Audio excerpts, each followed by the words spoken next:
வணக்கம். நம்ம சேனலுக்கு தொடர்ந்து ஆதரவளித்துக் கொண்டிருக்கும் நல்ல உள்ளங்களுக்கு நன்றி. தொடர்ச்சியாக ஆதரவு கொடுங்க. அதாவது விஜயை சந்திக்க தயாராகும் உலக நாடுகள். என்னங்க உலக நாடுகள் விஜயை சந்திக்க தயாராக இருக்கான்னா விஷயத்தை சொல்கிறோம் ஒன்று. இன்னொரு பக்கம் பார்த்திங்கன்னா இன்றைக்கி இருக்கக்கூடிய சூழ்நிலையில் செந்தில் பாலாஜி கொடுத்த இன்ப அதிர்ச்சி, அங்கே இருக்கக்கூடிய கிட்டத்தட்ட 88,000 பேருக்கு இன்றைக்கி ஒரு இன்ப அதிர்ச்சி கொடுத்துருக்காரு. அதை பற்றி பார்க்க போகிறோம். இன்னொரு முக்கியமான விஷயம், நாடாளுமன்ற குளிர்கால கூட்டத்தொடரில் ஹேமா மாலினி தமிழில் பேச போகிறாங்க. உங்களுக்கு என்ன பிரச்சனைங்கிறது தெரியும். ஹேமா மாலினி தமிழில் பேசுகிறாங்கன்னா எதிர்த்து பேசுகிறது கனிமொழி அவர்களா இல்லை ஜோதிமணி அவர்களா அப்படின்னு தெரில. காங்கிரஸ் எதிர்த்து பேசக்கூடிய நிலைமையில் இன்றைக்கி இல்லை, அதுதான் பிரச்சனை.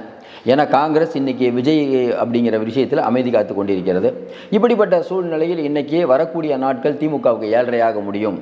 கரூர் சம்பவத்துக்கு முன்பு, கரூர் சம்பவத்துக்கு பின்பு இந்த ஆட்சி மக்களால் தூக்கி எறியப்படக்கூடிய ஆட்சி. பல பேர் டெபாசிட் போகிறாங்க. அதில் முதல்வரும் துணை முதல்வர் தொகுதியே இங்கே காற்றுல ஆடிக்கிட்டு இருக்குது. அதாவது நம்ம டிஆர்பி ராஜாவிலேருந்து மதிவேந்தன்லேருந்து அதுக்கப்புறம் பார்த்திங்கன்னா நம்ம அன்பில் மகேஷ் இவர்களெல்லாமும் மா சுப்ரமணியம் முக்கியமான ஆள், இவங்களெல்லாமே டெபாசிட் இல்லாமல் போகிறாங்க அப்படின்னு வரக்கூடிய தகவல்கள் இன்றைக்கி பொது வழியில் இன்றைக்கி திமுகவை கவலைக்குள்ள செய்யுது. அதனால் என்ன பண்ணுறதுன்னு தெரியாமல் அவங்க சில தவறுகள் பண்ணியிருக்காங்க. நீங்கள் கேட்கலாம், ஒரு தவறு 2 தவறு, நிறைய தவறு தான். எந்த தவறை சொல்கிறீங்கன்னா, விஜய் ஒரு ஃபோட்டோ, அதாவது ஒரு ஃபோட்டோ விஜய் பேரை போட்டு ஒரு ஃபோட்டோ ஃபேக்காக பண்ணி அது சமூக ஊடகங்களில் பெருசாக போயிட்டு இருக்குது. என்னங்க விஜய் இந்த மாதிரிலாம் பேசுவாரா அப்படின்னு பார்த்தா, திமுகவுடைய உடன்பிறப்புகள் கமெண்ட் போட்டால் பரவாயில்ல, 200 ரூபா உடன்பிறப்புகள் கமெண்ட் போட்டால் பரவாயில்ல. திமுகவில் வழக்கறிஞர்கள் அப்படி இருக்காங்கல்ல, இந்த டிபேட்டெல்லாம் உட்காந்து பேசுவாங்கள்ல, அவங்கெல்லாம் பார்த்தீங்களா விஜயுடைய கொடூர மனசை பார்த்தீங்களா அப்படின்னு. அப்புறம் பார்த்தா அது ஃபேக் ஐடி. அதாவது என்னென்னா, இது கூட தெரியாமல் இவங்க பண்ணுறாங்க. அதாவது ராகுல் காந்தி மோடி மாதிரி ஒரு சிறந்த தலைவரே இல்லை அப்படின்னு ஒரு வீடியோ போட்டார்னு வச்சுக்கோங்களேன், நம்புவீங்களா நீங்கள்? அந்த அளவுக்கு மொக்கையாக பண்ணிகிட்டு இருக்காங்க.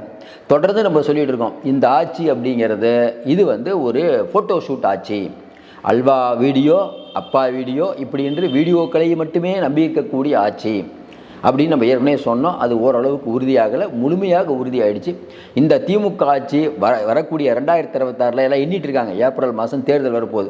இன்னும் 6 மாதத்தில் தேர்தல் முடிஞ்சு இந்த ஆட்சி வீட்டுக்கு அனுப்ப போகிறது. வீட்டுக்கு அனுப்பியவுடன் இவர்கள் வீட்டுக்கு போக மாட்டார்கள். பல பேர் பல இடங்களுக்கு போவார்கள். வேலூர் போவார்கள், புழல் போவார்கள், இப்படின்னு பலவிதமான வருது. அது ஓரளவுக்கு நீங்கள் உண்மை நினச்சிங்கன்னா, இந்த ஆட்சி முடிந்தவுடன் திமுகவுக்கு மக்கள், அதாவது இன்றைக்கி அடுத்து வரக்கூடிய ஆட்சி எப்படி தண்டனை கொடுக்கணும் அப்படிங்கிறத உங்கள் கமெண்ட் சொல்லுங்கள். ஏன்னா இந்த ஆட்சி அப்படிங்கிறது ஏற்கனவே சொல்கிறோம், கிட்னி முறைகேடு சொல்லிக்கிட்டே போனால் அந்த ஆட்சியை பற்றி. இப்போ விஜய் மேட்டருக்கு வருவோம். தொடர்ந்து நம்ம விஜய் பற்றியான செய்திகள் தொடர்ந்து வரும்போது அவருடைய ஆட்கள் நிறைய பேர் உள்ளே பார்க்குறது ரொம்ப மகிழ்ச்சியாக இருக்குது. ஏன்னா நம்ம ஏற்கனவே சொல்லிட்டோம், 2026 விஜய் ஒரு கேம் சேஞ்சராக இருப்பார். நம்மளுடைய நிலைமையில் மாற்றமே இல்லை. நம்ம துன்பத்தில் இவ்வளோ பேர் பழனிசாமி அவர்கிட்ட போயிடுவார், பிஜேபிகிட்ட போயிடுவார்னு சொல்லும்போது அதெல்லாம் போக மாட்டாருங்க. இவ்வளோ செல்வாக்கு இருக்குது, இதெல்லாம் போய் பழனிசாமியை முதலமைச்சர் ஆக்கிறதுக்கு இப்போவே விஜய் போய் கூட்டணிக்கு போவாரான்னு ஒன்றும் புரியவே இல்லை. இது எப்படி சிரிக்காமல் பேசுகிறாங்க? விஜய் நேரடியாக பேசிவிட்டார். ஃபோனில் முடித்தது இப்போ பிரச்சனை. டெல்லி செல்வது எப்போது? இதெல்லாம் நமக்கு அதாவது என்ன, இங்கே இருக்கக்கூடிய திமுகவுடைய ஊடகங்கள் விஜய் தனித்து நின்றால் ஜெயிக்க முடியாது அப்படின்னு ஒரு பொய்யான பிம்பத்தை கட்டமைக்கிறார்கள். நீங்களே சொல்லுங்கள், விஜய் தனித்து நின்றால் ஜெயிக்க முடியாதுன்னு இவங்க சொல்கிறது உண்மையா? இன்னும் குறிப்பாக பார்த்தீங்கன்னா, உதயநிதி அவர்கள் அந்த பைசன் படத்துக்கு 4 மணிக்கு கமெண்ட் போடுறாரு. அப்போ கீழே இருக்கக்கூடிய நம்ம உடன்பிறப்புகள் சொல்கிறாங்க, பார்த்தீங்களாங்க, அண்ணன் அதாவது சின்னவர் நாட்டையும் கவனிக்கிறார். 4 மணிக்கு சினிமாவை பார்த்து கமெண்ட் போடுறாருன்னா பாருங்கள், சினிமா துறையும் வாழ வைத்து கொண்டிருக்கிறார். இந்த அளவுக்கு, அதாவது இரவு முழுவதும் மக்களுக்காகவே சிந்தித்து கொண்டிருக்கிறார் அப்படின்னு இதையும் சீரியஸாக பேசுகிறாங்க. நமக்கு என்ன பேசுகிறதுனே தெரியல. இதை பற்றியும் உங்கள் கமெண்டில் சொல்லுங்கள். இந்தியாவில் மொத்தம் 85 தூதரகம் இருக்குது. அந்த தூதரகத்தில் இருக்கக்கூடிய பெரும்பாலான தூதரக அதிகாரிகள், தூதர்கள் இங்கே ஜெய்சங்கர் அவர்களுக்கு ஒரு கடிதம் எழுதியிருக்காங்க. என்ன கடிதம் அப்படின்னா, நடிகர் விஜய் அவர்களை சந்திக்கணும். ஏன்? தமிழகத்தில் ஒரு முதலமைச்சராக வரக்கூடியவராக விஜய் இருக்கிறார். அப்போ அந்த விஜய் அவர்களுடைய கொள்கை என்ன? ஏன்னா என்றைக்குமே உங்களுக்கு தெரியும், அந்த வெளியுறவுத்துறையை சேர்ந்தவங்களுக்கு தெரியும், ஒரு நாட்டினுடைய தூதர் அந்த நாட்டில் என்ன நிலைமை இருக்குது, அடுத்து எந்த கவர்மெண்ட் வரப்போகுது, இதெல்லாம் பற்றி டிஸ்கஸ் பண்ணுவாங்க. இன்னொன்று உங்களுக்கு தெரியும், அந்த நாட்டு தூதர்களுக்கு, ஒரு நாட்டு தூதரகத்தில் இப்போ அமெரிக்க தூதரகமோ ஜெர்மன் எந்த தூதரகமாக இருந்தாலும் அவர்களுக்குன்னு ஒரு சட்டம். அங்கே ஏதாவது ஒரு கொலையோ ஒரு பெரிய பிரச்சனை நடந்தால் கூட நம்ம போலீஸ் போய் அங்கே விசாரிக்க முடியாது. அவங்க நாட்டுக்கு கடிதம் எழுதி அவங்க தான் விசாரிக்கும். இவ்வளோ பவர்ஃபுல்லானது. அந்த தூதர்கள் அடிக்கடி பார்த்துருப்பீங்க, சோனியா காந்தியை அந்த தூதர் மீட் பண்ணார், நம்ம ஸ்டாலினை மீட் பண்ணார், எடப்பாடியை மீட் பண்ணார். ஏன்னா அவங்களுக்கு ஓரளவுக்கு ஆட்சிக்கு வரும் இந்த கட்சி அப்படின்னு தெரிஞ்சால் தான் பார்ப்பாங்க.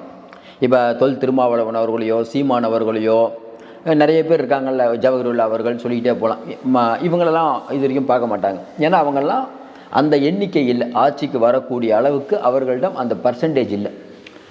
இப்படிப்பட்ட சூழ்நிலையில் விஜயை பெரும்பாலான வெளிநாட்டு தூதர்கள் ஜெய்சங்கருக்கு லெட்டர் எழுதி அவரும் ஒப்புதல் கொடுத்துட்டார். அப்போ இவ்வளோ வெளிநாட்டு தூதர்கள் விஜயை பார்ப்பது, வெளிநாட்டு தூதர்கள் விஜய் படத்தை பார்த்துருப்பாங்களா? விஜயுடைய ரசிகரா? இல்லை. ஆனால் என்னென்னா எல்லா இடத்துலையும் ஒரு பெரிய கூட்டம். இன்றைக்கி தலைப்புச் செய்தியாக ஒருத்தர் இருக்கார், அவரை பற்றி தெரிந்து கொள்ள வேண்டும், அவருடைய கொள்கை என்ன, அவங்க நாட்டுக்கு அவங்க அறிக்கை கொடுக்கணும். தொடர்ந்து நம்ம சொல்கிற மாதிரி இதை விஜய் ஆட்கள் இப்போ கொண்டாடிட்டு இருக்காங்க. ஏன்னா கொண்டாட வேண்டிய விஷயம்தான். ஏன்னா ஒருவர் வளர்றாரு அப்படிங்கிறத நம்ம சொல்கிறத விட வெளியில் இருக்கவங்க சொன்னாங்கன்னு வச்சுக்கோங்களேன், அது இன்னும் பெரிய மரியாதை கூட்டும். இப்போ ஸ்டாலின் அவர்களுக்கு எக்கனாமிக் டைம்ஸ் பாராட்டிச்சு, இந்தியா டுடே பாராட்டுச்சு, நீங்கள் மட்டும் சொல்கிறீங்கல்ல, அது எப்படி பாராட்டுச்சு அப்படிங்கிறது நமக்கு தெரியும். முதல் நாள் இங்கே நம்ம கலைவாணர் அரங்கத்தில் எல்லாத்துக்கும் விழா கொடுக்குறாரு, விருந்து கொடுக்குறாரு பத்திரிகையாளர்களுக்கெல்லாம். அடுத்த நாள் நமக்கு தெரிஞ்ச டைம்ஸ் ஆஃப் இந்தியாவுக்கு கிட்டத்தட்ட 8 லட்ச ரூபாய்க்கு விளம்பரம் கொடுத்தாங்க தமிழக அரசு காசில். அடுத்த நாள் பத்திரிகையில் பார்த்தீங்கன்னா ஸ்டாலின் அரசு மாதிரி இல்லை, ஸ்டாலின் தான் வராரு, விடியல் தர போகிறாருன்னு சொன்னார், விடியல் தந்துட்டாரு அப்படின்னு அவங்க எழுதுவாங்க. இப்படி போயிட்டு இருக்கும்போது இன்றைக்கி வெளிநாட்டு தூதர்கள் இன்றைக்கி விஜயை சந்திப்பது ஒரு முக்கியமான அம்சமாக பார்க்கப்படுது. நம்ம ஏற்கனவே சொன்னோம், 2026 விஜய் கேம் சேஞ்சராக இருப்பார். இதில் இவங்க என்னென்னா புரிய மாட்டேது, திமுக அதிமுக பிஜேபி எல்லாம் ஆள் சேர்க்கறதுக்கு இவங்க போராடுற விதத்தை பார்த்தா நமக்கு எப்படி பார்த்துருப்பீங்க. இங்கே பாண்டிச்சேரியில் நிர்மலா சீதாராமன் கலந்துக்கிட்ட கூட்டத்தில் உள்ளே விட்டுட்டு கதவெல்லாம் மூட்டாங்களாம். என்னன்னு கேட்டிங்கன்னா எல்லாம் வெளியில் போயிட்டா என்ன பண்ணுறது, ஓடி போயிடுறாங்க. இதே மாதிரி தான் மோடி அவர்கள் கூட்டத்துக்கு பணம் கொடுத்து கூட்டு வந்திருக்காங்க. கூட்டம் முடியறதுக்கு முன்னாடி நிறைய பேர் கிளம்பிட்டாங்க. சாரையாக வெளியேறிய மக்கள்னு சன் நியூஸில் நல்லா யோசனை பாருங்கள். இப்போ நிலைமை எப்படி இருக்குது? அதாவது இவங்க ஒரு கூட்டத்தை கூட்டுறாங்க, காசு கொடுத்து கூப்பிட்டு வராங்க, அந்த காசு கொடுத்த கூட்டம் ஒன்றுமே பண்ணாது. விஜய் கூட்டத்துக்கு மட்டும் ஏன் இந்த பிரச்சனை அப்படின்னா, அவர் பேசுகிறத கேட்கணும் பார்க்கணுன்னு ஆர்ப்பாட்டமாக ஓடி வர கூட்டம். இங்கே அப்படி இல்லை, எப்படா பேச்சை முடித்து காசு தருவாங்கன்னு நினைக்கக்கூடிய கூட்டம். இந்த கூட்டம் என்ன நினைக்கும், எங்கே ஓரமாக நின்னாலும் சரி, எங்கே நின்னாலும் சரி, நமக்கு என்ன, ஒதுங்கி நின்னாலும் சரி, எதுக்கு அவரை பார்க்கணும், ஒதுங்கியே கூட நிற்போம். அப்போ இவர்களுக்கும் அவர்களுக்கும் அதுதான் வேறுபாடு. இந்த கூட்டத்தை பார்த்து இன்றைக்கி வெளிநாட்டு தூதர்கள் மட்டுமில்லாமல் இங்கே இருக்கவங்க கதறதை விட அவங்களும் பார்க்க ஆரம்பித்து கொண்டு இருக்கிறார்கள். இது விஜய்க்கு ஒரு பெரிய பலம். ரெண்டாவது தான் நம்ம செந்தில் பாலாஜி. ஏற்கனவே சொன்ன மாதிரி இன்றைக்கி இருக்கக்கூடிய அந்த குடும்பங்களை விஜய் தத்தெடுக்க போகிறாரு. இது எவ்வளோ பெரிய விஷயம். நிறைய அவங்களுக்கு பொருளுதவி நிறைய பேர் பண்ணிகிட்டு இருக்காங்க, பண்ணக்கூடிய விஷயந்தான். இப்படிப்பட்ட சூழ்நிலையில் ஏற்கனவே சொன்னோம், தொகுதியில் இருக்கவங்களுக்கெல்லாம் பெரும்பாலானவங்களுக்கு வாஷிங் மிஷின் கொடுக்க போகிறாங்க. யார் கொடுக்க போகிறார் அப்படின்னு உங்களுக்கு தெரியும், 10 ரூபா அப்படிங்கும்போது கொடுக்க போகிறாரு அப்படின்னு. எப்படி ஆர்டர் கொடுக்க போகிறாரு, ஆர்டர் கொடுத்துட்டாரா, இப்படி பலவிதமான பேச்சுக்கள் கொண்டிருக்கிறது. இதில் இப்போ அந்த ஏரியாவில் இருக்கக்கூடிய 88,000 பேருக்கு தீபாவளி பரிசு பட்டங்க வழங்கிட்டாரு. சொல்லுவாங்கள்ல, அண்ணன் அதாவது எதுலேயுமே ஒரு எல்லை மீறி போயிடுவார். அது 10 ரூபாவாகட்டும், இல்லை டாஸ்மார்க்கில் இறங்கி பேசுகிறதாகட்டும், இல்லை பசையை அமுக்கிறதாகட்டும், தள்ளுறதாகட்டும், விழாவை ஏற்பாடு பண்ணுறதாகட்டும், கிரவுண்டில் இறங்கி எல்லாத்தையும் மனதை குளிர்விப்பார். நம்ம என்ன சொல்கிறோம், நிறைய பேர் 10 ரூபா சம்பாரிச்சுட்டு ஒன்றுமே கொடுக்காத நிறைய மந்திரிகள் இருக்காங்க, தலைமை குடும்பமே இருக்குது. ஆனால் இவர் ஏதோ சம்பாரித்து கொடுக்குறாரு, மக்கள் அதான் சொல்கிறாங்க, பரவாயில்லப்பா ஏதோ பண்ணாலும் கொடுக்குறாருப்பா. இப்போ செந்தில் பாலாஜியை பற்றி நம்ம நிறைய விமர்சனம் நீங்கள் வச்சா கூட, இன்றைக்கும் அந்த ஊரில் மக்கள்கிட்ட போய் கேளுங்க, பல பேர் மக்கள் செந்தில் பாலாஜி பரவாயில்லைங்க. ஏன்னா பல பேர் அடிச்சுட்டு ஒன்றும் கொடுக்கவே மாட்டாங்க. போன பொங்கலுக்குன்னு நினைக்கிறோம், பெரும்பாலான மாவட்டங்களில் மேலேருந்து தலைமையிலேருந்து பணம் கொடுத்துருக்காங்க, கீழே அங்கே மாவட்ட செயலாளர்கள் நிறைய பேர் கொடுக்கவே இல்லை. ஆனால் செந்தில் பாலாஜி அதெல்லாம் பிரச்சனை இல்லை, அதெல்லாம் கொடுத்துட்றாரு பணம். இப்போ கூட கரூரை நல்லா வச்சுருக்காரு அப்படிங்கிற மாதிரி தான் சொல்கிறது தகவல். அதனால தான் அதாவது என்னென்னா, இப்போ திமுகவுடைய கொள்கை என்ன, 10 ரூபா சம்பாதிக்க வேண்டியது. 10 ரூபான்னு ஒரு பேச்சுக்கு சொல்கிறோம். இந்த 5 வருஷம் முடியும் போது அதில் ஒரு 2 ரூபா எடுத்து மக்களுக்கு கொடுக்க வேண்டியது. நீ கேட்கலாம் 2 ரூபா கொடுத்துருவாங்களான்ட்டு. தலைமை குடும்பம் ஒரு 10 காசு கொடுக்கும், செந்தில் பாலாஜி மேலே ஆளுங்க ஒரு 1 ரூபா கொடுப்பாங்க. வேறு என்ன பண்ண முடியும் இன்றைக்கி நிலமரம்? அப்போ செந்தில் பாலாஜி அப்படிங்கிறவங்க இன்றைக்கி அந்த அந்த அந்த ஏரியாவை இன்னும் வளைக்கக்கூடிய வேலையில் ஈடுபட்டுருக்கார். என்ன சிக்கல்னா, ஒரு வெகுஜன கூட்டம் வரும்போது, ஒரு பெரிய அலை அடிக்கும் போது நீங்கள் காண போயிடுவீங்க. அதான் இன்றைக்கி நிதர்சனமான உண்மை. உங்களுக்கு தெரியும், கலைஞர் அவர்கள் ஜெயலலிதா அம்மா ஊழலில் நின்று 2 தொகுதியில் நின்னாங்க, 2 தொகுதியில் தோக்குறாங்க. ஜெயலலிதாமாவே தோக்குறாங்க.